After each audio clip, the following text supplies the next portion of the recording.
ଖାଇକି କହିଲୁ କେମିତି ହେଇଛି ମୁଁ କରିଛି ନା କରିନି ହାଁ ମୁଁ କରିଛି ନା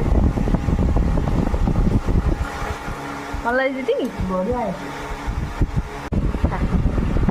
ପଖାଳ ଭାତରେ ପିଆଜ ଓ ମନ୍ଥି ଦେଲେ ସେଟା ଆକ୍ଚୁଆଲି ମଜା ଅଛି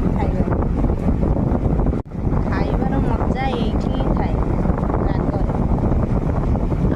ଆଳୁର ଚୋପା ଆଜି କ'ଣ କଡ଼ା ହେଇନି? ଚିକେନ ତରକାରୀ ଆଳୁ ପଡ଼ିଲେ କ'ଣ ଚୋପା କଡ଼ା ହୁଏ? କଡ଼ା ହୁଏନି। ଚିକେନରେ ମଟନରେ କଡ଼ା ହୁଏ।